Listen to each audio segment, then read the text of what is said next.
C'est vrai que notre choix de gonzesse, il va juste de la Jean à la Marianne de l'autre. Mais pourquoi ne pas élargir le cercle de nos fréquentations dans ce paradis? Des invités d'honneur. En priorité, je prendrais l'agent 99. Non, celle-là, c'est de la gnognotte. Moi, je dirais ma sorcière bien-aimée. La sorcière bien-aimée est mariée. Qu'est-ce que ça peut foutre? Même la mère de la sorcière voudrait pas de toi. Eh, les gars, vous avez déjà vu le monstre? MacLeod? Non, il veut jamais qu'on le voit de près. Moi, je l'ai vu. Oh, arrête un peu, Narsta. Non, c'est vrai que je l'ai vu sur le ferry. Parce que Tête d'Hamburger prendrait le bateau comme les gens normaux. Pas comme les gens normaux. C'est sous le pont qu'il voyageait. Et le chien de l'enfer était avec lui. Son loup sauvage, je vous jure. Le monstre, il était à ça de moi. Mais pourquoi le monstre irait à Boston? Pour voir ses potes de la mafia, peut-être. Pour ses livres. Quoi? Il écrit des bouquins porno. Tu te fous de nous? C'est vrai. Il reçoit des paquets de la poste qui arrivent de New York Porno Publication. Mais comment un monstre comme lui peut écrire des trucs porno? De quoi il peut bien parler? J'en sais rien. Peut-être de son chien. Attendez, vous avez entendu? Quoi? Écoutez. Qu'est-ce que c'est? Oh, j'ai peur. Tais-toi, il faut pas qu'il te voie. Oh, mon doigt, enlève-toi. Tais-toi, mon vieux, c'est peut-être le monstre. Tony, Ouais. t'as vu ça? Il se passe la même chose dans le film. Ah, t'inquiète, c'est de la merde ce film. J'ai l'impression qu'il y a quelque chose d'important. C'est quand t'as dit il est 9h, c'est ça? C'est ça qui est important? C'est vrai, remarque, 9h c'est assez important comme horaire parce que c'est l'heure d'aller dormir. Remarque, une fois, je me souviens, il était couché vers minuit 10. Pourtant, moi j'ai été fatigué après. Oh, j'y passerai des jours, des nuits, des mois s'il le faut. Ah non, de Dieu de bordel de merde. Oh, tu m'en dingue. Tu m'en fous. Oh, je suis fou. Oh, Prost. Oh, ton cul. C'est mon génie.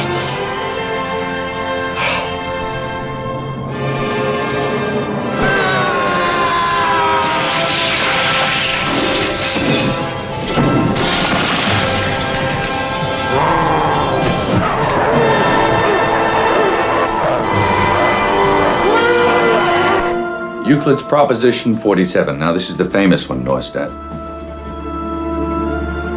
In any right-angled triangle, there... Have a good look. Get it over with, and we'll continue. Enough? Good. In any right-angled triangle, the square which is described on the side subtending the right angle is equal to... Equal to what, Neustadt? It's equal to the sum of the squares on each two sides, sir.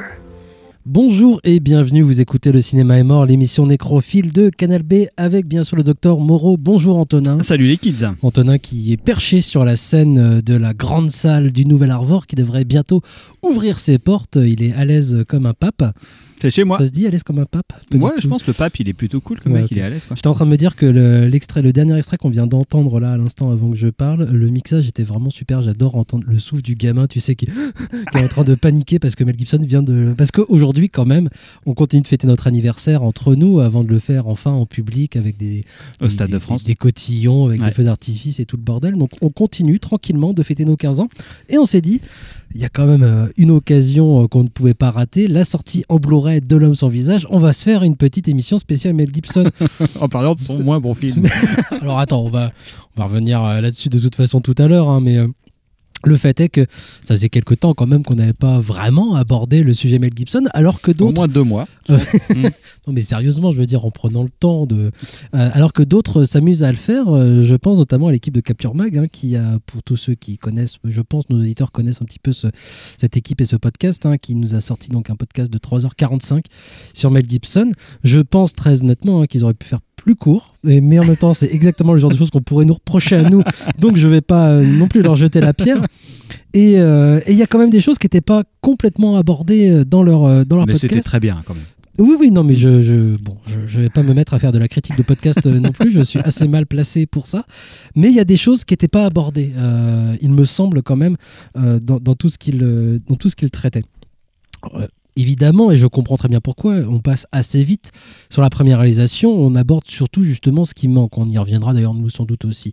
Avant de parler, je te laisserai sans doute la parole de toute façon pour ça, de ce film-là en particulier, qui date du début des années 90 et 93, je crois, sa sortie, L'homme sans visage. Donc je rappelle qu'il vient de sortir en Blu-ray, c'est chez Metropolitan, hein, si tout je à dis pas fait. de bêtises, avec aucun zéro bonus, quoi que ce soit, mais bon, déjà le film est visible, c'est une bonne chose.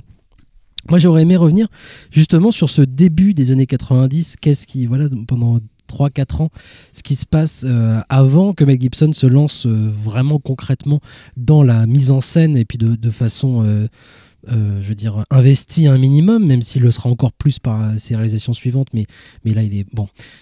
Fin des années 80, c'est une superstar. Il a beaucoup d'argent. Ses films rapportent beaucoup d'argent. Et souvent uniquement grâce à son nom à lui, c'est-à-dire qu'il fait des films quand même parfois plutôt moyens, voire carrément mauvais, mais ça rapporte du pognon. Son seul nom rapporte du pognon. C'est un truc qui n'existe plus vraiment, j'ai l'impression, aujourd'hui, mais à l'époque, ça fonctionne. Ouais, il était avec des gens comme Stallone ou Schwarzenegger au firmament, en fait, c'est ça. des stars hollywoodiennes. Ouais. Il peut faire à peu près n'importe quoi, et c'est d'ailleurs un peu ce qu'il va faire. Donc à ce moment-là, c'est les suites de l'Arme Fatale, enfin c'est l'Arme Fatale 2, Comme un oiseau sur la branche, Forever Young, Sunrise, voilà, des choses comme ça. Lui, il est assez critique envers ces produits-là. 10 ans plus tard, il donnait des interviews. Voilà, il était assez critique envers ces films-là, mais par contre, il se rappelait aussi pourquoi ils avaient accepté. C'est-à-dire travailler avec Robert Towne, par exemple. Il aime plutôt Tequila Sunrise, lui, mais Comme un oiseau sur la branche, par exemple, il considère pas ça comme un très bon film. Enfin, des choses comme ça. Mais par contre, tout ce succès lui permet de créer Icon. Donc, c'est en 90, je crois qu'il crée Icon. Donc, sa boîte de production. Là, du coup, il se retrouve un peu dans cette position que d'autres acteurs avant lui ont pu avoir. Je pense à Clint Eastwood, à Kirk Douglas, Burt Lancaster. Il y en a d'autres, hein, bien évidemment, qui, justement, pour pouvoir maîtriser vraiment ce qu'ils sont en train de faire en tant qu'acteurs, et puis parce qu'ils ont des petites envies de faire de la réalisation aussi, créent leur propre boîte de prod. Lui, du coup, tout de suite, il crée Icon et il y a un projet qui m'intéresse, même si c'est raté, c'est assez chiant. C'est le Hamlet de Franco Zeffirelli. C'est le premier truc qu'il fait. Faut savoir que ça arrive juste après l'Arme Fatale 2 et puis des gros trucs d'action. Lui, sa première production, ça va être Hamlet. C'est quelque chose qui le ramène à ce qu'il avait appris quand il était petit, tout le bordel. Très bien. C'est comme ça qu'il a appris à faire acteur. C'est Shakespeare. Ouais. Hein. Le film, encore une fois, voilà, moi je trouve ça pas terrible, mais après je suis pas non plus un fan de Shakespeare ou d'Hamlet, parce que les experts de Shakespeare vont pour dire que c'est quand même une des meilleures adaptations au cinéma qui ait pu être faite. Hein. Le film abominablement chiant, ouais, mais. Je suis voilà, mais il y a un truc qui se passe avec Hamlet quand même, parce que comme je le disais, L'homme sans visage est sa première réalisation, en tout cas d'un long métrage de fiction. Mais juste après la sortie d'Hamlet, il va réaliser lui-même un petit documentaire, en fait, à destination à la base plutôt des écoles. C'est même pas utilisé comme outil promotionnel vraiment. Hein. C'est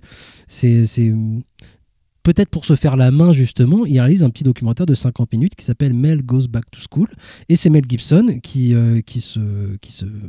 joue le professeur face à des collégiens ou des lycéens, pour leur expliquer qu'il les torture pour tenter de parler avec eux justement de Shakespeare et d'Hamlet et de voir avec eux pourquoi c'est super Hamlet, quoi.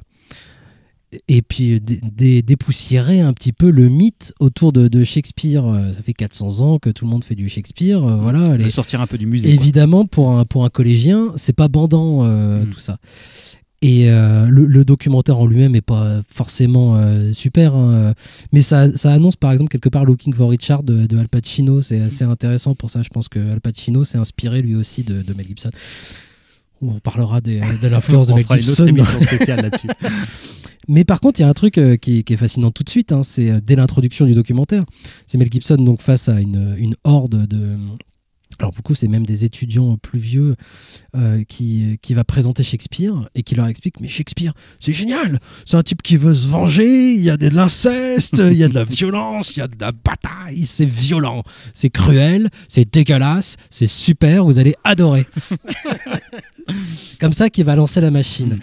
Mais à côté de ça, il va revenir sur d'autres sujets beaucoup moins brutaux, hein, avec les étudiants, les rapports tout simplement entre les personnages, qu'est-ce que c'est d'être une jeune femme, les conflits avec les parents, et il fait ressortir justement des trucs qui reviendront dans tous ces autres films, hein, le conflit avec les parents, surtout avec le père, son absence ou pas, cette violence justement qui fascine et qui fait peur en même temps. Lui-même déjà du coup en 90 est tout à fait conscient de tout un tas de choses comme ça qui vont après vraiment prendre de la place dans son cinéma. Et l'autre truc quand même qui est très intéressant, c'est tout de suite de se mettre dans cette place de professeur. C'est l'un des sujets justement qui était complètement mis de côté par ce long podcast de Capture Mag et qui pourtant est présent dans absolument tous les films réalisateurs de Mel Gibson et beaucoup aussi en tant qu'acteur d'ailleurs, c'est l'apprentissage. Et qui revient, comme je l'ai dit, dans tous ces films, hein, l'apprentissage a une place à chaque fois, pas forcément primordial, mais en tout cas, ça va apporter un déclic envers tous les personnages. Même dans le dernier Hacksaw Ridge, ce personnage qui va chercher vraiment à apprendre, et par lui-même, la médecine, clairement, quoi, pour pouvoir faire son boulot. Dans Braveheart, ce jeune William Wallace, qui va disparaître pendant une grosse dizaine d'années du film et de la vue des autres personnages. Pourquoi ? Pour apprendre. Et c'est quelque chose qui reviendra constamment dans le long métrage Braveheart d'ailleurs, parce que quand le personnage de William Wallace est toujours considéré par tout le monde comme soit un ignorant, soit un type qui sait pas se battre, des choses comme ça. Il cache bien son jeu, mais en fait il a passé son temps à apprendre et c'est ça qui est primordial. Et c'est ça qui va avoir la place aussi principale justement dans l'homme sans visage de Mel Gibson. Et juste pour terminer, donc ce documentaire Mel Goes Back to School est absolument indisponible, mis à part dans une copie absolument dégueulasse sur internet que les gens qui veulent chercher pourront trouver s'ils s'en donnent la peine, mais bon, c'est pas non plus... Mais c'est ça, je pense, ses vrais débuts en tant que réalisateur et pour montrer qu'il est capable de rendre un produit qu'on lui demande. Il y a quelques années, moi-même, j'ai dû le dire, ou en tout cas le penser très très fort, que L'homme sans visage, c'était uniquement une manière pour Mel Gibson de montrer à des producteurs qu'il était capable de tenir un budget, de réaliser quelque chose de façon, on va dire, classique, académique, et que c'était juste un passage obligé, en fait, avant d'aborder des trucs qui lui tenaient vraiment à cœur. Et je reviens quand même vachement sur ma position aujourd'hui. On reviendra ensuite sur les défauts ou les absences de qualité, en tout cas, de L'homme sans visage. Mais il me semble, en tout cas, que dès ce premier long métrage, en fait, à peu près tous les éléments qui feront le sel de ces thématiques, et non pas de ses qualités de metteur en scène, mais de ces thématiques qu'il a envie d'aborder et qui le motivent, vont être présentes, en fait. Avant de te laisser justement revenir sur L'homme sans visage que peu de gens en effet doivent connaître, hein, toi tu me faisais remarquer, on va faire une pause un peu particulière. On a eu la chance de retomber sur une critique, alors c'était pas la critique de L'homme sans visage, hein, c'est une critique qui était destinée à la Passion du Christ, de nos chers confrères du Masque et la Plume. Vous savez à quel point on peut apprécier leur travail. On a là une preuve de leur talent. Et je trouvais ça important d'entendre messieurs Michel Simon ou Frédéric Bonneau parler des talents justement de metteur en scène de Mel Gibson. Et voilà, je propose qu'on se retrouve après pour parler justement de L'homme sans visage. Votre avocat n'est pas avec vous ce matin ? On m'a dit qu'il s'agissait d'une réunion informelle. Est-ce que ça a changé ? Oh non, c'est exact. Bien, William, voulez-vous commencer ? Oui, je me rappelle que dans Orange Mécanique, Alex, dans ses rêves d'ultra-violence, s'imaginait, pour se donner une satisfaction sadique, en centurion en train de flageller le Christ, et on voyait un plan du Christ. Bon. Et je pense que c'est à peu près à ce niveau-là qu'on se situe. Mel Gibson est une sorte d'Alex, un peu adolescent attardé, qui effectivement ne conçoit la religion et l'histoire du Christ que comme une expérience hyper réaliste de la souffrance, une représentation répétée, on l'a dit, épouvantable, telle que on me l'avait décrit, et c'est vrai, c'est exactement ce qui se passe sur l'écran. Le Christ, déjà, dès les premiers plans, il a déjà l'œil tuméfié, on ne peut pas déjà l'imaginer plus abîmé, et ça va être comme ça pendant 2 heures. Donc c'est un film assez terrifiant, mais je crois qu'il ne faut pas le prendre à la légère. Je veux dire, on ne peut pas s'en amuser. J'ai vu des critiques anglo-saxons très cinéphiles qui essayaient de les récupérer sous le côté, en fait, c'est un film à la Mario Bava, c'est un film d'épouvante, avec et on peut le voir comme ça, avec le diable qui circule, d'ailleurs uniquement parmi les juifs, le diable est là. Donc il y a toute cette, avec le ciel chargé d'orage, avec tout un côté effectivement surnaturel de film d'horreur, mais tout de même ça parle de quelque chose de fondamental dans la civilisation judéo-chrétienne, et je pense que ça a des implications pour les gens qui vont le voir. C'est vrai qu'on l'a dit que Mel Gibson se rattache complètement à l'avant Vatican II et même au Moyen-Âge. C'est d'ailleurs ce genre de mystère de la passion qu'on jouait dans les petites villes allemandes, et que à l'époque des nazis, et qui avait un succès considérable auprès du peuple allemand. Hitler n'est pas allé jusque-là d'ailleurs, parce qu'il était païen, donc il n'a pas osé faire de film de ce genre pour montrer que les Juifs étaient vraiment les auteurs de la mort du Christ. Mais le côté antisémite est absolument évident, il est permanent. On dit que Jésus dit à Ponce Pilate que celui qui est coupable, c'est celui qui l'a donné, c'est-à-dire Caïphe et non pas Ponce Pilate. Les Romains sont présentés comme des gens absolument velléitaires, alors qu'on sait que Ponce Pilate était un boucher et que c'était les Romains qui pratiquaient la crucifixion. Et la flagellation, par exemple, dans l'Évangile, c'est une ligne, c'est 2 lignes. Il en fait 20 minutes ad nauseam. Donc je trouve que c'est un film assez lamentable. Oui. Non, ce qui est confortable quand même, c'est qu'on peut détester ce film globalement. Voilà. Il n'y a rien à sauver de ce film, ni le fond, ni la forme, ni l'intention. Je suis sortie très énervée. Depuis, je me suis calmée.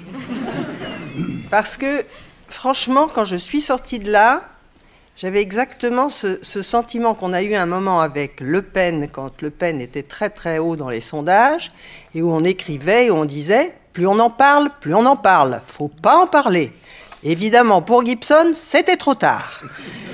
Donc, c'est quand même très impressionnant de voir le triomphe de ce film. Je veux dire, on ne peut pas le prendre à la légère. Et qui va être planétaire. Et il va être planétaire. Donc, sur le plan purement de l'antisémitisme, évidemment que c'est là, parce que c'est là dans le montage. C'est-à-dire que la scène avec Ponce Pilate, Ponce Pilate, c'est un brave mec un peu embêté.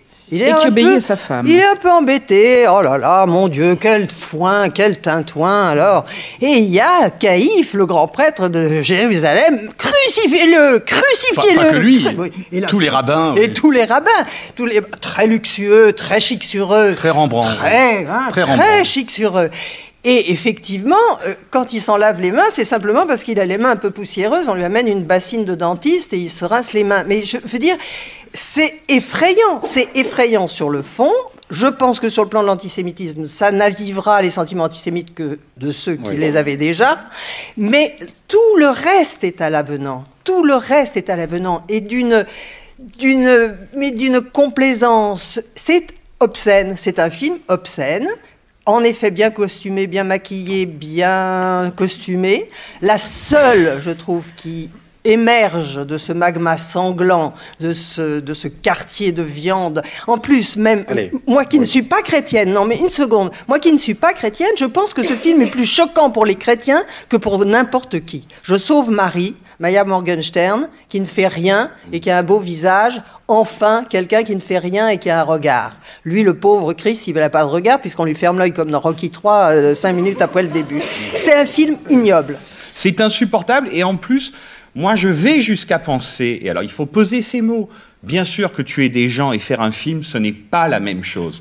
Mais je pense que tous les fondamentalismes religieux, profondément, se ressemblent. Et je pense que ces gens sont prêts à tout pour vous marquer. C'est-à-dire que quand on sort de ce film, on est littéralement en état de terreur, en état de choc en état de dégoût. C'est-à-dire qu'il y a du terrorisme, il y a des gens qui meurent dans des tours, il y a des gens qui meurent dans des trains. Il y a aussi une forme de terrorisme cinématographique, je pèse mes mots, mais le but est le même. Nous terroriser, nous avilir parce qu'on est persuadé qu'on détient la vérité. C'est un film odieux. La Passion du Christ de Mel Gibson, des réactions sur ce film? Non, je vois que vous êtes tous tétanisés et je vous comprends. Vous avez perdu votre situation à cause de votre condamnation? Oui, j'ai perdu ma situation. Alors pourquoi? 10 ans plus tard, avoir pris un jeune garçon inconnu comme élève. Mais une seconde chance. Charles avait besoin de mon aide. Je devais avoir besoin de la sienne. Voulez-vous définir ce besoin? Je suis professeur, docteur Talbot. Je ne gagne pas ma vie en enseignant, mais je suis professeur. J'ai bien peur de ne pas vous suivre, monsieur MacLeod. Vous avez été expulsé de votre profession. Oh, mais je ne parle pas d'un morceau de papier. Je parle d'un moment de grâce. Un moment pour prouver que je pouvais être un bon enseignant. Et vous l'avez prouvé? Oui. Charles est un bon élève. À l'instant, on vient d'entendre donc des extraits de L'Homme sans visage de Mel Gibson, et puis surtout, bien évidemment, vous l'avez reconnu, je pense, un petit montage de la critique de la Passion du Christ, qui date donc de 2004, par le Masque et la Plume. C'était, je trouve tout ce cirque absolument terrifiant, et ça vaut la peine, je pense, de garder en tête en effet ce genre de condamnation qui est faite non pas sur un film, mais sur des a priori qu'on a sur en fait un personnage. Bref, tout ça pour amorcer. Alors Antonin avait des choses à rajouter. Ouais, alors après, donc du coup on va plutôt s'attarder à non pas sur la Passion du Christ, mais sur L'Homme sans visage. Mais effectivement, comme tu le disais, c'est un film qui est moins connu, donc je vais me permettre d'une chose qu'on ne fait jamais en général, parce qu'on est très mauvais élèves ou très mal, mais c'est ou très mauvais de pitcher un peu le film. Mais il s'agit de l'histoire d'un petit garçon dans le Maine, il me semble, donc aux États-Unis, qui a un petit garçon de 12 ans qui est issu d'une famille, 68. On va dire en 68, ouais, dans une famille un peu à problème. Disons que sa mère accumule un peu les maris avec qui elle a un enfant à chaque fois et qu'elle se sépare assez régulièrement. Et lui nourrit le rêve d'intégrer une sorte de Saint-Cyr local, une grande école militaire. Sauf qu'il est atteint de troubles de l'attention et puis bon, a priori aussi de petits désordres psychologiques mineurs et d'une petite tristesse due au fait qu'il ne sait pas qui est son père, qu'il rêve plutôt. Et dans sa petite ville d'une île, je crois, ou en tout cas d'une ville de littoral, réside un homme qui est une sorte de légende locale, non pas un fou du village, mais en tout cas une sorte de légende locale, qui est un homme défiguré, qui vit dans une grande maison un petit peu à l'écart de la ville et sur lequel circulent des tas de rumeurs, des tas de légendes. C'est effectivement interprété par Mel Gibson. Il a le visage à moitié brûlé par un accident et tous les habitants du village rivalisent d'interprétations et d'histoires, de légendes sur comment il a pu avoir ça et pourquoi cet homme a un passé troublé. Voilà, donc il est victime aussi d'une sorte d'opprobre du peuple, en tout cas de sa communauté. Et ce petit garçon, le héros de l'histoire, va, quand il apprend que le monsieur était professeur, va tout faire pour s'approcher de lui afin qu'il lui enseigne, afin qu'il lui apprenne qu'il le prépare à passer son examen pour pouvoir intégrer à cette école. Il a tout un été pour préparer en effet un nouveau passage à l'examen qu'il a raté une première fois et du coup il réclame cette aide parce qu'il est incapable de travailler tout complètement. seul. Il le fait à l'insu de sa famille, donc et puis il va finalement réussir à lier une relation de maître à élève et d'amitié au final avec cet homme sans visage. Donc voilà, ça c'est un peu, donc du coup on est à la fin du premier acte quand ça se passe. On va avoir le deuxième acte qui va vraiment du film qui va vraiment être leur relation de maître à élève, plus les problèmes du fait que voilà, dans le scénario l'enjeu ça va être aussi, il faut absolument pas que la communauté et sa mère se rendent compte qu'il va voir régulièrement cet homme-là. Et on va dire le troisième acte, la fin du film, ça va être finalement la communauté s'en rend compte, qu'est-ce qui va se passer. Et si je peux me permettre, même si tu avais prévu de le dire, il y a quand même avant ce troisième acte, assez tôt à la fin du premier acte, parmi ces rumeurs, il y a quand même cette idée qu'il aurait eu une relation conflictuelle, voire carrément limite avec un précédent élève en fait. Complètement. Une fois que là il y a quelque chose qui va s'avérer la vérité de cette histoire, même si bon, elle est incomplète, c'est que il a eu cet accident. du fait d'un accident de voiture, et cet accident de voiture a causé la mort d'un de ses précédents élèves, et les soupçons qui vont peser sur lui, c'est le fait qu'ils étaient amants, et que, étant son professeur, il était dans une situation de comment on appelle ça maintenant, enfin en tout cas de molestation, enfin, c'est un mot qui est souvent dit dans le film, et en tout cas il a utilisé son pouvoir de professeur pour avoir une relation amoureuse avec cet élève-là. Donc ça, bon, pour l'anecdote, et je pense qu'on y reviendra là-dessus, il y a une sorte de malhonnêteté du film, c'est que c'est adapté d'un roman, et dans le roman, il est clair et net qu'il y a une relation amoureuse entre Mel Gibson et le jeune garçon. Je parle bien du jeune garçon qui est mort dans l'accident, et non pas le jeune garçon, le héros du film. Mais c'est quelque chose qui est complètement évacué par le scénario. La dimension homosexuelle reste un soupçon non avéré dans le scénario. Alors, juste pour préciser sur ce sujet-là, Mel Gibson n'a pas lu tout de suite en fait le roman. Lui, ce qu'il a reçu, c'est un scénario dans lequel était évacuée justement cette histoire avec le précédent garçon qui est mort.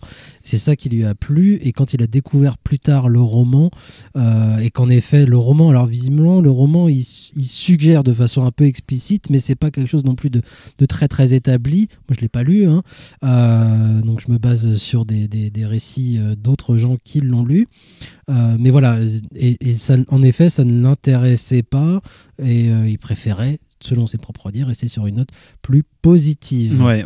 Donc, mais après, bon, ça, je pense que de toute façon, on pourra revenir un petit peu là-dessus, parce que je trouve ça assez passionnant, cette évacuation, qui n'est pas non plus une totale évacuation, parce qu'au final, on sait que... Il y a un truc de larvé qui... Il y a un truc de larvé, et de toute façon, voilà, moi, je suis complètement... beaucoup plus ambigu, oui, complètement. Et finalement, c'est... Moi, je suis complètement...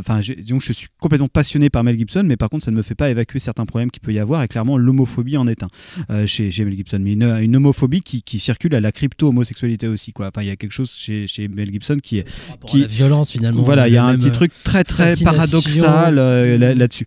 Et donc voilà, bon, pour le pitch, on peut voir à quoi on peut s'attendre.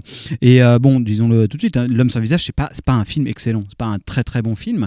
Mais moi, ce qui m'étonne à la revoyure de ce film, c'est que c'est un film qui aurait pu être largement pire que ce qu'il a pu, ce qu'il est en réalité. C'est-à-dire que d'après le pitch que j'ai pu un peu développer, on pourrait s'attendre à quelque chose qui serait une sorte de croisement entre Elephant Man rencontre le cercle des poètes disparus. C'est-à-dire qu'on va vraiment avoir, on voit tout le bagage de clichés hollywoodiens, de moteurs, de carburant dramaturgique que ça peut véhiculer. C'est-à-dire, voilà, tout un discours, on pourrait s'attendre à un discours du droit à la tolérance, d'un être dont l'apparence n'est pas conforme à la normalité, mais qui va devoir se combattre à combattre cette communauté pour faire valoir son droit à avoir une apparence physique mais une moralité irréprochable. Donc ça, c'est le côté Elephant Man. On va avoir ce côté de la relation du maître à l'élève, où le maître qui a un savoir, on va dire classique, académique, va élever peu à peu un jeune homme qui est complètement perdu familialement, qui ne trouve pas sa place dans la société. Il va l'élever à force d'une culture classique qui va lui rendre séduisante, et ça, on est vraiment du côté du cercle des poètes disparus. Donc on voit très bien, là moi je parle de deux films que même j'aime pas, parce que même Elephant Man, je suis pas vraiment fondu de ça. Non, mais qui en tout cas, en effet, sont des films qui ont une reconnaissance, un succès, des choses de ce genre en fait. Et puis il y a aussi parmi, même si ça aborde pas forcément, j'ai pas un film précis en tête, mais c'est un truc qui est très américain quand même, c'est ce droit à la seconde chance qui en effet rend des films un peu oscarisables, hein. C'est vraiment quelque chose. Ouais, complètement. On est dans des tas de thématiques qui auraient pu donner quelque chose qui aurait été un peu facilement édifiant, facilement mélodramatique, et j'ai quand même l'impression que le film échappe à tout ça. Si on prend le cas de ce conflit dramaturgique qui existe entre voilà, le personnage du grand brûlé, du monstre de la société qui va devoir s'élever contre la société. Donc c'est un peu dans Elephant Man, c'est je suis un être humain, voilà. Ça va être assez vite évacué dans le film, où genre il y a le personnage de l'enfant qui est devant sa feuille et qui dit non mais en fait non mais c'est juste que les hommes ils rejettent ce qu'ils ne comprennent pas, et déjà t'as juste Mel Gibson qui dit ah ouais c'est ça, et en fait ça va être évacué. lui. On va pas avoir un grand discours dans le soleil couchant. Non. Et alors, ce qui fait que le film, quand même, il faut apporter ça au crédit de Mel Gibson, parce qu'on pourrait se dire, parce que d'après ce que tu disais au début, c'est vrai qu'il y a quand même une quête de légitimité par Mel Gibson. On sent de toute façon qu'en étant une grande star des années 80, lui, avec sa formation classique, son goût et son aspiration à devenir cinéaste, cinéma d'action qui est jugé sur son physique complètement. aussi, Et c'est l'homme le plus sexy. Clairement, c'était l'homme le plus sexy du moment. Voilà, c'était vraiment. Et il y a une sorte de légèreté, de superficialité qu'il a essayé de combattre par exemple, en allant faire le Hamlet de Zeffirelli. Il le fait par amour pour Hamlet. Je pense que c'est plus même un truc biographique, d'un truc qui, pour rendre grâce à son amour d'enfant, c'est vraiment quelque chose un truc qui le passionne et qui le travaille. Complètement. Mais il veut se payer une sorte de légitimité, en tout cas classique, pour quitter un peu ce truc-là. En savoir truc que les qui gens arrive souvent chez les héros, enfin les stars hollywoodiennes. Non, mais en sachant qu'il a déjà travaillé quand même pour quand il travaillait avec Peter Weir, par exemple, qui fait Gallipoli ou L'année de tous les dangers, il n'est pas dans le cinéma d'action. Il a déjà en fait eu droit à ce genre de rôle hors justement de Mad Max et de L'Arme Fatale, en fait. Complètement. Mais des films qui sont un peu oubliés encore aujourd'hui d'ailleurs, qui n'ont pas fait son succès. Donc lui, évidemment, c'est quelque chose qui doit vraiment l'intéresser, le motiver, parce que il y met de sa poche, que ce soit pour Hamlet ou pour L'Arme Fatale, c'est des choses, il y met de sa poche, c'est quelque chose qui l'intéresse vraiment, et il sait très bien que c'est pas là-dessus qu'il va faire du pognon. Donc il le fait pas par envie, par avarice ou quoi que ce soit. Ouais, c'est vraiment quelque chose qui doit vraiment l'intéresser, enfin le travailler. C'est quelque chose qui le travaille, et ceci dit, il y aurait une façon, avec un scénario, une histoire, en tout cas telle que je l'ai décrit, il y aurait eu moyen de faire un film assez facilement dans tous les sens du terme, c'est-à-dire avec des effets de dramaturgique relativement faciles. Il y aurait eu moyen de faire un bon vieux film à Oscar, ce que le film n'est pas. Ce qui ne veut pas dire que le film est bon, parce que je ne veux pas non plus me lancer dans une défense aveugle du film. Le film est timide à la fois dans les recettes un peu faciles qu'il aurait pu avoir, et qui l'aurait rendu d'ailleurs beaucoup plus regardable, parce que là dans l'état le rythme est vraiment trop le rythme narratif est plus spectaculaire. Plus spectaculaire, il aurait pu ajouter en fait quelque chose de plus accrocheur en complètement, fait, beaucoup plus accrocheur, et je pense à ça aussi. Par exemple, il y a quelque chose qui est très beau dans le film, qui va à l'encontre justement de ces procédés dramaturgiques très hollywoodiens. C'est l'attention qu'il porte sur ces personnages d'antagonistes. Je pense en particulier à la mère, par exemple, à la mère qui effectivement est montrée comme vraiment un poids pour le héros, le jeune garçon. Quelqu'un qui est un peu volage et tout ça, mais clairement Mel Gibson ne la condamne pas. Clairement la personnage a des scènes très très belles, tout comme le personnage de la grande sœur, qui va avoir droit à un rachat, on va dire, qui va se racheter, mais bon, au début qui va être filmé de façon assez lourde, mais qui a le droit assez vite à son rachat. Je pense aussi particulièrement au personnage du shérif aussi. On reste du point de vue de Chuck quand même un maximum.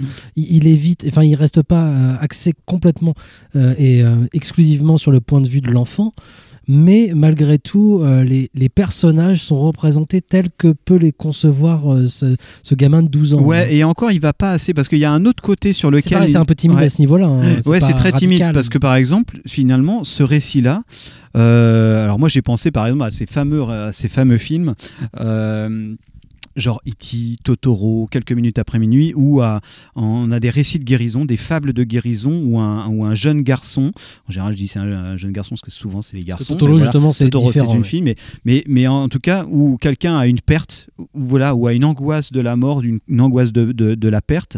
Donc dans E.T. c'est le jeune garçon dont le père est parti, dans Totoro c'est la mère qui est partie à l'hôpital, dans Quelques minutes après minuit c'est la mère qui est en train de mourir. Il y a plein d'autres récits comme ça, et qui vont dont le récit de deuil de quelque chose va se faire à travers l'intermédiaire d'un grand monstre, ou d'un grand monstre, d'un petit monstre dans le cas d'E.T., mais en tout cas d'un monstre, d'une relation avec une pure altérité monstrueuse et tout ça. Donc, et même là-dessus, le film, on le sent, voudrait un petit peu là-dedans, dans son côté un petit peu Stand By Me, avec ce groupe de jeunes garçons qui fantasment complètement le personnage du monstre, mais au final, il le rencontre quand même assez vite. Et en même temps, ça rend le film pas très accrocheur, mais ça le rend intéressant quand même, parce que là-dessus, et c'est là où on peut vraiment rentrer dans le truc vraiment les constantes qu'il y a chez Mel Gibson, c'est que le personnage de toute façon est absolument déterminé, c'est-à-dire que lui, ce qu'il veut, c'est absolument apprendre quelque chose, devenir quelqu'un d'autre. Et que pour ça, de toute façon, c'est toujours le côté chevalier blanc qui a chez lui, c'est-à-dire voilà, le côté absolument déterminé, William Wallace qui est absolument déterminé à être pacifiste dans son coin, qui va avoir un truc qui va être absolument déterminé à se venger et à libérer l'Écosse. On va avoir Desmond Doss qui va être absolument déterminé à ne pas, dans Tu ne tueras point, à ne tuer personne et à quand même intégrer l'armée, mais il va être dans une ligne droite absolue. Le personnage, le héros, il veut retrouver justement de sa femme. De toute façon, le héros gibsonien dans L'homme sans visage, c'est l'enfant, c'est pas Mel Gibson. Oui. Le héros gibsonien, c'est l'enfant. Et là-dessus, voilà, il y a un côté qui peut être hyper intéressant. C'est un héros gibsonien, et ce qu'on n'a pas forcément dit, c'est qu'il correspond par certains points justement à ce qui était. Donc, il a 12 ans en 68, c'était l'âge de Gibson aussi à cet âge-là, qui souffrait visiblement aussi de ces mêmes genres de troubles. C'est lui-même qui le dit. Il est bipolaire. Lui, il considère que les ressemblances s'arrêtent un peu là entre lui et le personnage, en tout cas de l'enfant, même si on peut retrouver justement dans tous les personnages en fait quelque chose de traits de Mel Gibson qui apparaissent. Et tu disais que voilà, justement, il y a ce personnage de chevalier blanc, entre guillemets, je mets entre grosses guillemets, hein, parce que ce chevalier blanc est quand même victime de beaucoup de problèmes, quoi. Donc c'est pas un glorieux chevalier blanc. Oui. Non, quand on dit chevalier blanc, il faut bien s'entendre, c'est vraiment quelqu'un qui a une idée fixe, qui a rapport à non pas à la justice, mais à une certaine haute idée de la rectitude morale et voilà, et qui va tracer un sillon absolument droit. Mais qui est quand même victime justement aussi lui d'accès de violence, de colère, de brutalité. C'est quelque chose qui sera aussi extrêmement récurrent dans tous les personnages justement que lui va aborder par la suite, hein. Et c'est vrai que Hacksaw Ridge pour moi représente extrêmement bien en fait tout ce que, condense justement tous les problématiques, tous les critères du personnage gibsonien et du cinéma de Mel Gibson, hein. Donc justement il a peur de ce qui finalement il a au fond de ses tripes, quoi, hein. Il y a une inquiétude du personnage qui s'est fixé en effet un objectif et qui va aller jusqu'au bout, coûte que coûte, mais aussi par crainte en fait de ce qu'il a au fond de ses tripes. Et il y a plusieurs choses, parce que moi j'ai fait une liste en fait, je sais que c'est abominable, mais j'ai fait une liste en fait de tous les trucs que je retrouve dans les films de Mel Gibson et qui sont déjà présents en fait dans celui-ci, que ce soit en termes de thématique ou d'outils de mise en scène. Ça démarre par exemple par un rêve, c'est quelque chose, le rêve, le cauchemar qu'on va retrouver tous les jours dans tous les films de Mel Gibson. Le monstre aussi, c'est-à-dire que dans Braveheart ou dans tous les autres, on retrouvera constamment en fait justement des monstres, et c'est intéressant de voir l'évolution justement qu'il peut y avoir dans la représentation du monstre, et surtout le rapport du monstre à la société dans les films Mel Gibson. Dans le dernier justement, le monstre il est vraiment à sa place, alors qu'ici il est isolé. Dans Hacksaw Ridge il sera vraiment à sa place, c'est-à-dire qu'il est c'est les types qui reviennent de la guerre défigurés, et ils sont dans le village, et voilà, ils sont acceptés tout bonnement. On retrouve aussi un truc extrêmement important, et c'est le rapport au fait que c'est un enfant bien évidemment, hein, mais ce rapport à l'innocence, et puis en fait à cette espèce de jardin d'Éden qui va être qu'on va mettre à mal, et là il est mis à mal justement par ce monstre, hein, parce que Mel Gibson, même si nous, à la fin du film, on a conscience que c'est un type bien, entre guillemets. Il est censé n'avoir molesté personne en plus, donc c'est bon, on est tranquille. Mais malgré tout ça est mis à mal. L'apprentissage dont je parlais, qui est vraiment là au cœur du film, moi, c'est vraiment quelque chose qui m'intéresse, parce que c'est visiblement, quand même, c'est un des sujets qui paraît primordial pour Mel Gibson, et qui pourrait s'apparenter à tous les films de super-héros que je peux apprécier, pas dernièrement, mais grosso modo, et qui ont été justement un peu critiqués par Mel Gibson. Je me rends compte que souvent les passages que je préfère, c'est quand le super-héros découvre ses pouvoirs. Et je pense qu'il y a quelque chose qui intéresse Mel Gibson là-dedans aussi, découvrir justement, apprendre des pouvoirs, parce qu'il est vraiment question de ça. C'est-à-dire qu'on n'apprend pas, là par exemple Chuck Northstadt, il cherche absolument à passer un examen, mais cet apprentissage qu'il va faire avec Mel Gibson, ça va lui apporter surtout justement une forme de confiance qui va lui permettre en fait de sortir de tout le marasme dans lequel il vit en fait. Et dans tous les films de Mel Gibson, ça va être ça. ça aussi, en fait. Cet apprentissage, en fait, est primordial. C'est vraiment un truc primordial pour devenir, justement, ce héros Mel Gibsonien. Et en fait, et ce dont tu parles, c'est exactement, par exemple, le chemin de croix de Jésus. En fait, mais complètement. parce que là, et qui de façon complètement perverse, hein, dans la façon qu'il a eu de filmer la Passion, mais qui est aussi présent éventuellement dans la Bible, je pense. Mais c'est l'apprentissage de Jésus pour devenir. Et c'est là où c'est intéressant, je pense aussi, et c'est pour ça que moi, la comparaison que tu fais du super-héros me paraît assez valide, parce que, à la limite, pourquoi je trouve le rôle, la fin de la Passion assez ridicule, c'est qu'à la fin, quand Jésus, le dernier plan de la Passion, quand il arrive, c'est Terminator. Donc on n'est pas si loin du super-héros. Mais pourquoi on n'est pas si loin du super-héros? Parce qu'en finalement, le personnage devient une icône. Et c'est ça l'enjeu, en fait, du cinéma de Mel Gibson. C'est que, une des parts de l'enjeu, c'est que tous ces personnages-là sont des êtres de chair et de sang soumis à des pulsions, à des pulsions terrestres et compagnie. Et tout ce qu'ils aspirent à devenir, c'est une sorte d'icône. Et bon, c'est pas quelque chose qui serait de la vanité. En fait, c'est pas de la vanité, c'est que l'aspiration, que ça soit de celui de Jésus dans La Passion ou de William Wallace dans Braveheart ou dans Desmondos dans Tu ne tueras point, c'est de finalement devenir l'incarnation d'une sorte d'idée et de presque ça les fera disparaître en tant qu'être humain, c'est-à-dire le côté terrestre, c'est-à-dire le côté leur ambivalence, le côté leur vraiment tout leur attachement terrestre qui peut aller avec la violence, qui peut aller avec un attachement aux choses de la chair ou je sais pas quoi, tout le côté que Mel Gibson, sur lequel il a une vraie attraction-répulsion là-dessus, mais de devenir une sorte d'idée. Et finalement, ce qui va arriver à l'enfant à la fin, ça va être, et aussi à Mel Gibson dans L'Homme sans visage, c'est de devenir une sorte de symbole. Et c'est ce que dit Mel Gibson à un moment, il dit, mais moi, considérez-moi même pas comme un être humain, voilà, moi je suis un professeur, je suis une fonction, je suis une icône, je suis le tuteur. Et donc le tuteur en anglais, voilà, ou tuteur, ce serait vraiment, voilà, je suis le tronc autour duquel s'est bâti quelqu'un d'autre, quoi. Et donc il y a vraiment ce truc là, ouais. Et puis il y a deux autres points, enfin il y a plusieurs autres points encore qu'on retrouvera, qui sont peut-être, il y en a un qui est un peu moins important entre guillemets, mais qu'on retrouve aussi, et c'est pour ça que j'ai commencé l'émission en parlant de Hamlet. Il y a beaucoup d'éléments dans Hamlet qui reviennent dans la filmographie entière de Mel Gibson, hein, la vengeance, la perte d'un être, des choses comme ça, la folie, bien évidemment. Il y a le côté suicidaire aussi. C'est vrai qu'il met dans le documentaire Mel Gibson Goes to School, il remet l'accent aussi vachement là-dessus, en fait, sur l'aspect un peu suicidaire, complètement même d'ailleurs suicidaire de Hamlet, suite à la vision quand même d'un fantôme, ce qu'on retrouve aussi justement dans son cinéma. Et c'est vrai que c'est un truc que j'avais oublié, mais il y a des choses que j'oublie quand j'ai vu L'Homme sans visage plusieurs fois, hein. Il y a des choses que j'oublie, et j'oublie par exemple ce moment d'une tentative de suicide, par exemple, du personnage de Mel Gibson dans le film. Et qu'on retrouve évidemment dans L'Arme fatale, qu'on retrouve dans d'autres choses, mais il y a ce côté, voilà, on affronte un petit peu, enfin lui en tout cas, parce que je sais que t'aimerais voir le film au-delà de Mel Gibson. J'ai beaucoup de mal à faire ça, en fait.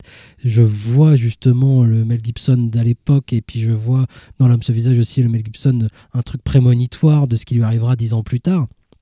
Et ce côté suicidaire, évidemment, et complètement dépressif et présent. L'un des derniers points, je pense que c'est l'un des plus importants, c'est le rapport au père, qui est problématique dans toute l'œuvre de Mel Gibson. L'absence du père. Et dans la vie de Mel Gibson aussi. Et dans sa vie aussi. Je crois, si je dis pas de bêtises, que son père est enfin mort, un âge canonique. Son père qui donc était un antisémite vraiment costaud, quoi, un monstre. Et on a souvent accordé à Mel Gibson en fait les idées de son papa, hein, qui en effet prenait un retour à l'avant Vatican II, des choses de ce genre, hein, et qui demandait à ses enfants de faire d'aller à la messe en latin, des trucs comme ça, qui a quitté les États-Unis quand Mel Gibson avait été très jeune encore, justement parce qu'il était contre la politique de beaucoup de choses, et puis voilà, il espérait y retrouver un certain Éden. Là, la place du père, elle est, comme dans tous les films de Mel Gibson d'ailleurs, elle est multiple. C'est-à-dire que là, justement, des pères, il y en a des caisses, en fait.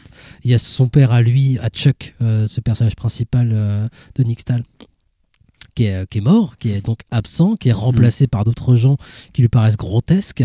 Il va aller à la recherche du coup d'un nouveau père qui serait aussi un copain, qui serait donc du coup ce personnage de l'homme sans visage, qui devient plus un copain qu'autre chose. Il va y avoir la découverte de qui était pourquoi son vrai père est vraiment mort, alors qu'il s'imaginait énormément de choses.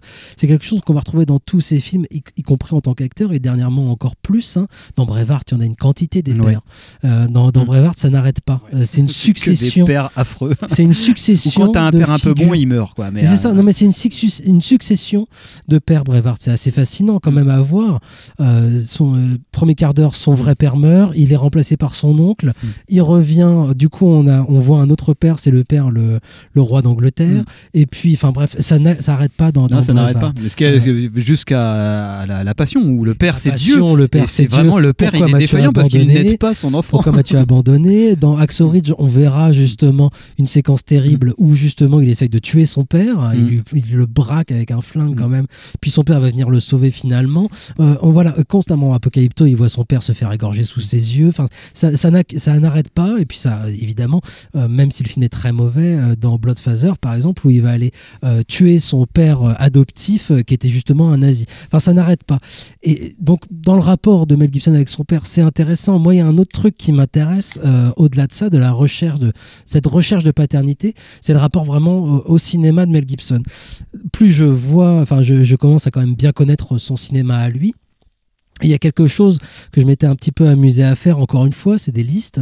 Finalement, j'aime bien faire des listes parce que j'arrive pas à écrire correctement, donc les listes, c'est assez simple à faire. Mais c'est où est l'influence, qui est le papa cinématographique de Mel Gibson en fait. Qui sont les papas cinématographiques de Mel Gibson? Et c'est assez fascinant parce que évidemment il a ces trois papas qui lui ont appris le travail, à savoir Peter Weir, George Miller et puis Richard Donner, ceux avec qui il a travaillé, ceux avec qui il a appris le métier. Ces trois-là vont rester, ça sera ces trois papas qui lui ont appris. Et Ron Howard. Ces trois papas qui lui ont appris le métier. Je suis retombé sur une interview où, pour le coup, il citait trois autres réalisateurs pour L'homme sans visage en particulier. Ce qui me surprenait un petit peu, il y avait François Truffaut, Howard Hawks et William Wyler. Je peux voir, par exemple, sur François Truffaut ou Howard Hawks, certaines choses. En effet, ils ont... Howard Hawks qui est cité dans le film parce qu'on voit des extraits de La Rivière Rouge. Ouais. Et donc voilà, on peut comprendre. Et puis ils ont une certaine constance. William Wyler, par exemple, c'est quelqu'un, ça me surprend un peu plus parce que c'est quel William Wyler, il revient pas dans le détail sur qui c'est, mais entre Ben-Hur et puis The Best Days of Our Lives et Les Grands Espaces, il y a beaucoup de William Wyler en fait. Et là, ça devient intéressant. Et puis il y en a beaucoup qu'il n'a jamais cité, en tout cas à ma connaissance, et que je retrouve encore. Alors il a cité, par exemple, parmi ceux qu'il a cités, notamment dernièrement, c'était pour l'interview dont je te parlais hors antenne du Hollywood Reporter, où on lui demandait avec quoi il avait grandi, c'était quoi ses premiers chocs cinématographiques. Et il expliquait qu'enfant, lui, il n'avait pas au cinéma. Lui, son rapport au cinéma, c'était la télévision. Il voyait les choses à la télévision. Et à la télévision, il a vu beaucoup de séries télévisées, et notamment les Mavericks, pour ça qu'il a aussi refait Maverick après. Et puis il a découvert du Peckinpah et du Don Siegel à la télévision. Et Peckinpah et Don Siegel, ça a été très important pour lui. Et c'est vrai que là-dedans aussi, quand on voit Don Siegel, son rapport au travail, et même Peckinpah, son rapport à la violence, on retrouve des choses. Il y en a un dernier que j'aimerais citer, mais je continue à citer, mais parce que je me pose vraiment la question de c'est quoi il y en a deux derniers que je voudrais citer, c'est Cornel Wilde, donc que les gens oublient un petit peu encore aujourd'hui parce qu'il n'est pas connu en fait. C'était un acteur qui est devenu réalisateur et qui s'est lancé dans notamment deux projets, il en a fait plusieurs, mais deux projets qui visiblement ont beaucoup marqué Mel Gibson. C'est La Proie Nue, The Naked Prey, qui est toujours pas disponible d'ailleurs, je crois, en France. C'est un film assez fou. Qui est vraiment... Qui est disponible dans plusieurs plateformes de VOD. Oui, on peut le trouver assez facilement quand même, mais qui est vraiment un premier Apocalypto, c'est en Afrique et c'est sans dialogue, un type qui court, qui est poursuivi, tout le bordel. Et puis la plage était, le sable était rouge. Le sable était rouge, voilà, c'est le sable qui a dû influencer aussi, je pense, beaucoup Terrence Malick et qui était surprenant par sa violence justement. Donc c'est la guerre dans le Pacifique et des boucheries sur la plage et tout le bordel. Et puis il y en a un dernier, et puis après j'aurais fini ma liste, c'est Anthony Mann, qu'il n'a jamais cité à ma connaissance. Je pense qu'Anthony Mann a été très important pour lui. Il cite souvent Mel Gibson, Spartacus de Stanley Kubrick, comme une grosse influence, notamment pour Braveheart, mais pas que. Mais Spartacus, c'est le film de Kubrick qui lui ressemble le moins et qui justement a été démarré par Anthony Mann. Et ce qui m'a surpris, c'est qu'il y a dernièrement, j'ai revu encore la chute de l'Empire romain d'Anthony Mann, justement. Et ce qui m'a vachement surpris, c'est que ça se termine par la même citation qui va démarrer justement Apocalypto. Ah oui.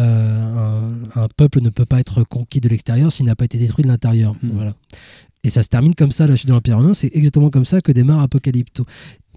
Tout ça pour dire que je me pose des grosses questions quand même sur où est sa place à Mel Gibson finalement dans les formes cinématographiques. L'homme sans visage, lui, il apparaît en effet comme une espèce de brouillon, comme si les lumières viennent de s'éteindre dans la salle de cinéma où on est en train d'enregistrer. Ça crée une ambiance très très particulière. On est éclairé uniquement par l'ordinateur d'Antonin qui est allumé. Le fait est que, voilà, où est sa place? Et l'homme sans visage, est-ce que c'est... En effet, c'est un brouillon, il n'est pas encore à l'aise, il n'expérimente pas encore. Visiblement, avec son équipe, il n'était pas complètement non plus à l'aise, il ne souhaitait pas faire acteur, donc là, du coup, il jonglait. Bon, Braveheart, voilà, il y a une espèce il y a eu un déclic et une liberté qu'il s'est accordée et en effet, il s'est lancé.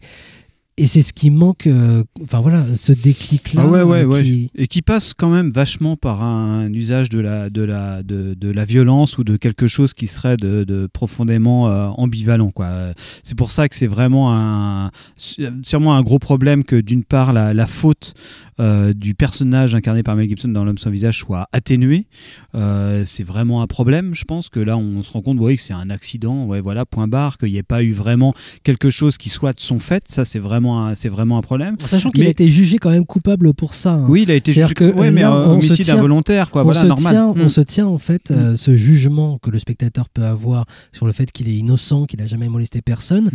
On se repose sur les discussions que Mel Gibson peut avoir avec cet enfant.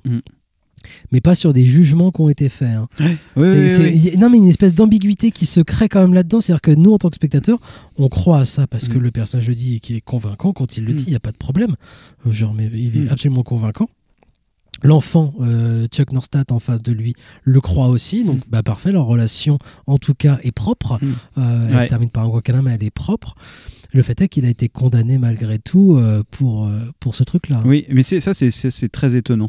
Enfin, je trouve que cette scène, d'ailleurs, je crois qu'on va finir l'émission sur l'extrait de cette scène-là qui a lieu sur la plage. Il pareil, on pourrait dire beaucoup de choses sur cette scène, sur ce rapport à pourquoi Mel Gibson choisit de la faire dans un espace naturel aussi. Il y a tout ce rapport. Alors, ça se termine, tu vois, en pleine lumière, alors que la première apparition, c'est dans l'obscurité. C'est-à-dire qu'au fur et à mesure, le personnage est montré de plus en plus avec de la lumière. Oui. Et puis tu as aussi ce rapport aussi, voilà, comment le personnage il est un petit peu à l'extérieur de la ville, il est plus associé à un environnement naturel, voilà, par rapport à une communauté. Bon, tout ça, c'est des trucs qui sont très très classiques, hein, ceci dit. Hein. C'est l'Éden corrompu, c'est un truc très biblique qu'on retrouve dans plein de films américains. Qui est quand même maîtrisé du coup par le bonhomme, assez subtil et il ne rajoute pas des couches. C'est ça qui est appréciable. Oui, c'est appréciable. Et cette scène-là, elle est très étonnante parce qu'en fait, elle dénote de quelque chose, d'une sorte de mépris de la justice des hommes aussi.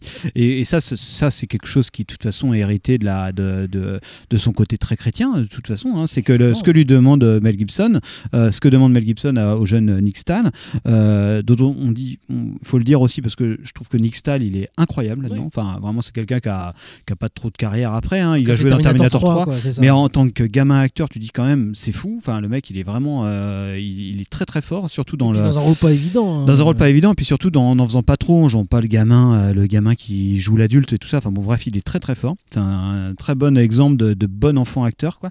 Et l'enjeu de la discussion, c'est genre de ne pas avoir de faire confiance à quelque chose qui serait de l'ordre, encore une fois, un petit peu de la transcendance. Genre, est-ce que tu as ma confiance? Est-ce que tu fais confiance à la justice des hommes, aux faits, à quelque chose de terrestre, à quelque chose que tu peux voir ou à quelque chose que tu peux ressentir? Donc quelque chose de la foi, en fait. Il y a vraiment ce truc-là. Et c'est quelque quelque chose C'est que, ce qu'il dit, mais que tu même- ne vois pas trop dans les autres films américains, parce que cette scène de dialogue est, moi je trouve hyper étrange, parce que tu dis aussi accentué du fait que par le savoir qu'on a voilà, qu'il y a eu quelque chose qui a été évincé du scénario de l'histoire originale, il y a quelque chose d'un peu étrange, mais quand même quelque chose qui donne une scène qui va aboutir à genre, mais regarde-moi, tu m'as vu, tu m'as connu, est-ce que tu peux imaginer que j'ai fait cette faute, ou même si tu as pu l'imaginer dans le passé, quel est l'homme que je suis maintenant face à toi et face à Dieu, en fait, c'est ce que ça veut dire, hein, je pense. Mais on peut, je comprends tout à fait le rapport au divin qu'on peut envisager comme interprétation, entre guillemets. Moi, c'est vrai que j'ai tendance à voir dans ce genre de séquence, y compris plus tard, en fait, parce que juste après, il y a la séquence du procès, entre guillemets, de Mel Gibson, où il parle justement de ce moment de grâce. Il se met à la place du professeur. Voilà, moi, mon rôle, même si je ne suis pas payé pour ça, c'est d'être un professeur. J'imagine très bien le même genre de dialogue, mais avec Mel Gibson, en fait, qui explique qu'il est cinéaste, que son rôle, c'est d'être un cinéaste et qu'il a envie, en fait, à un moment ou à un autre, de faire ça et qu'il cherche ce moment de grâce. Voilà, c'est un... Et moi, je crois que sa foi... Enfin, moi, j'ai envie de voir là-dedans, en tout cas, parce que de toute façon, c'est libre à l'interprétation. Tout ce rapport au divin, je le vois comme une foi, non pas dans un être justement Dieu ou machin, mais dans le cinéma en fait. Moi je crois profondément, et en voyant ces autres films, c'est aussi l'impression que je peux avoir, c'est que ce rapport au divin, c'est un rapport au cinéma en fait, et à la croyance dans la force des images. Lui, ce qu'il va répéter constamment, c'est qu'il a envie de raconter des histoires et de les raconter sans dialogue, de raconter ça via les images, via les outils cinématographiques. Et je crois qu'il y a c'est le truc le plus important en fait qui le guide, c'est cette foi profonde dans l'outil cinématographique en fait. De toute façon, je pense que c'est ce qu'on s'échine à dire depuis des années. Et oui, mais il faut encore le répéter, il faut tu vois. Répéter, mais après, je pense que voilà, ça commence à rentrer un peu dans les esprits de toute manière, hein, mais que voilà, c'est quand même un cinéaste et un metteur en scène de premier plan pour ces raisons-là. C'est que tu dis quand même, le mec, c'est en termes de maîtrise du langage cinématographique, de confiance dans son art, il est impeccable. Après, voilà, on peut. Non seulement il est impeccable, mais moi, je pense que c'est vraiment quelque chose qui le. Complètement. Mais de toute façon, quoi. Mais ça a beaucoup lié avec une frange de la chrétienté. De toute façon, ce rapport-là, ce rapport à l'image, croyance à l'image, à l'incarnation, à total, ça a beaucoup à voir à ça. Je pense qu'il ne faut pas mettre de côté, de toute façon, quand tu parles de Mel Gibson, le côté aussi problématique. Sinon, tu passes à côté de tout. Je sais que je ne fais pas.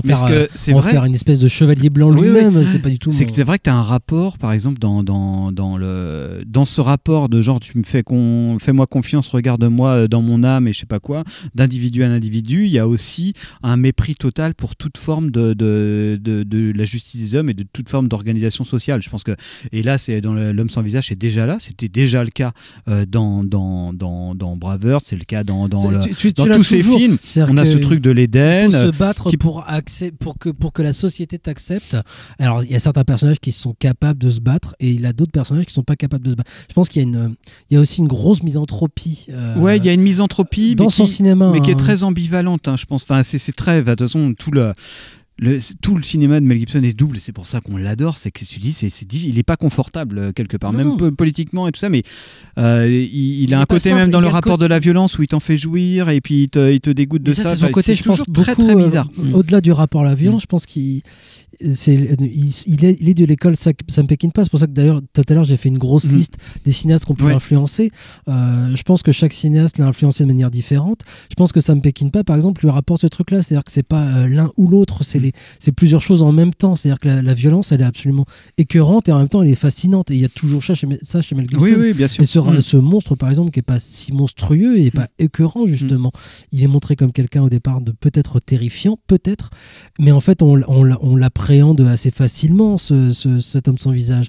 Il y a quelque chose de constamment, il y a les deux, c'est pas l'un ou l'autre, c'est les deux ensemble. Et ça va aussi avec le rapport justement à l'autre, à l'homme, à la justice, à Dieu aussi, à plein de choses en fait. Et c'est en ça que par exemple L'Homme sans visage est un film aussi pas si abouti, pas du tout abouti, pas si gibsonien que ça, trop timide dans certains accès qu'il peut avoir, mais par exemple moi je peux très bien imaginer qu'un film comme ça il l'aura réalisé plus tard, où en ayant ayant vraiment, en étant en pleine capacité, pleine possession de ses moyens. Par exemple, le portrait qu'il aurait pu faire de la société dans laquelle étaient Nick Stahl et MacLeod, ça aurait été vraiment beaucoup plus baroque, parce qu'il y a un côté très baroque chez lui, et que ce portrait de la communauté qui entrave quelque part ces deux personnages principaux aurait été filmé avec ce mélange d'attraction-répulsion qui fait la marque de la force de tous les autres films de Mel Gibson qui vont suivre. Je pense particulièrement à la vision de la civilisation qu'il peut avoir dans Apocalypto par exemple, ou même dans La Passion, ou évidemment dans Braveheart aussi, avec ce côté très décadent d'une forme d'organisation sociale, où toute organisation sociale dans une belle optique Ancien Testament, chez Gibson, elle est suspecte de corruption, elle est suspecte d'hypocrisie. Seul compte vraiment ce côté de personnage principal qui va être cette sorte de chevalier blanc avec une sorte de rectitude morale, et la violence cette figure que son héros va pouvoir avoir, la violence qu'il va exercer contre lui et envers les autres va être due à cette attaque d'une société qui va l'entraver quelque part. Moi, il y a une scène qui est très belle, moi je trouve, dans L'Homme sans visage, qui ne va pas assez loin peut-être, hein, mais c'est la scène où le gamin pète un plomb en face du copain de sa sœur, qu'il surprend en train de faire l'amour avec sa sœur, où il essaie de lui casser la gueule et tout ça, où là tu te dis ah putain, elle est forte la scène, quoi. Il y a vraiment le gamin qui essaye de taper et tout ça. On sent que lui, qui est effectivement une sorte de, encore une fois, je le vois comme une sorte de figure de quelqu'un qui a chevalier blanc, rectitude morale, il a son chemin et tout ça, et puis il y a une frustration, il y a un truc qui bouillonne, et puis là il y a une violence qui doit s'exercer. C'est d'ailleurs comme ça qu'on le cueille au début du film, où il va taillader avec un couteau, un pneu, voilà. Il y a ce truc c'est la moindre frustration dans son chemin va résulter dans un débauche de violence. Donc là on sent le personnage même encore Mel Gibson l'homme. Justement dans ce film, c'est l'absence, contrairement à tous les autres qu'il y aura après, il n'y a pas de gore, il n'y a pas de sang. Oui, il n'y a pas ça. Mais voilà, on a quand même cette sorte de débauche de violence, mais qui va résulter quand même d'une vision qui, sur le papier, est très chrétienne, très naïve, c'est-à-dire la civilisation, corruption, état de nature, proximité avec Dieu, on va dire, quoi. Les indigènes dans Apocalypto, au tout début, la tribu, ce fonctionnement édénique, et la civilisation, les Mayas, organisation sociale, un père complètement qui mange ses enfants, toute une civilisation, quoi, avec tout ce que ça comporte. Donc ça, c'est une vision archétypale, plutôt naïf sur le papier, mais qui, filmé par Mel Gibson, acquiert toute sa complexité, parce que de toute façon, il a une fascination pour filmer ce truc-là, parce que si on veut vraiment aller dans la philosophie de comptoir, les Mayas, c'est Hollywood, c'est le terrain, le pays où il est allé quitter son père, en fait, quoi. Mais n'empêche que il y a toujours ce truc où son père est toujours avec lui, il ne le désavoue pas, il a toujours ce truc de cette idée transcendantale de pureté, et qui fait que tout va être rendu extrêmement malade et complexe, et très, très bien rendu cinématographiquement, de toute façon. Il est malheureusement temps de nous quitter. J'espère qu'on aura bientôt l'occasion de reparler de Mel Gibson pour terminer cette conversation. Je rappelle que L'Homme sans visage est disponible en Blu-ray chez Metropolitan, et que nous fêtons nos 15 ans. C'est pour ça qu'on se permet un petit peu de faire n'importe quoi et de se faire plaisir dans les nouveaux locaux de l'Arvor. On est ici dans la grande salle, 350 places, un écran gigantesque. On a hâte de les sièges sous cellophane. On a hâte magnifique. de pouvoir projeter des choses Mel Gibsonienne dans cet espace. Merci Antonin, merci à vous de nous avoir écoutés. Vous pouvez bien évidemment retrouver cette émission en podcast sur le site de Canal B, et puis le lien sur les différents réseaux sociaux qu'Antonin utilise. Merci encore une fois. On se quitte avec un extrait évidemment de L'Homme sans visage. À très bientôt. Merci. Ciao. Des bisous. Mr. McCloud! Mr. McCloud! I'm not allowed to talk to you, Neustadt. You have to go. No! No! I want to know! You always want to know. I want to know the truth! Oh, about what in particular? Life? Religion? Why did you go to prison? I was convicted of involuntary manslaughter. You can look it up. Did you? The boy in the car, the boy that died, did you molest him? What do you think, Norstad? Stop playing the teacher here, just tell me! I think you've already made your mind up, haven't you? Looks like I've fallen off that pedestal you put people on. Strictly pass or fail, isn't it? I don't know what to think! I don't understand! No, you're just lazy, Norstad. I couldn't teach you a thing. Just tell me! Did I ever abuse you? Did I ever lay a hand of anything but friendship on you? Think, Norstad. Reason. Could I? Can you imagine me ever doing so?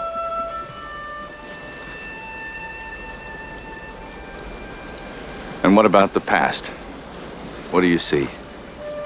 Just tell me you didn't. I'll believe you! No, sir! I didn't spend all summer so you could cheat on this question.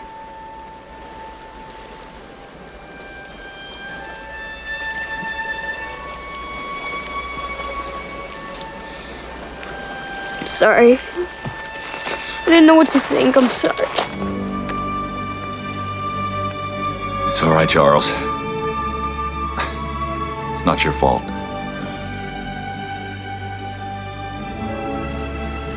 You're a good student, Charles. You're a very good student.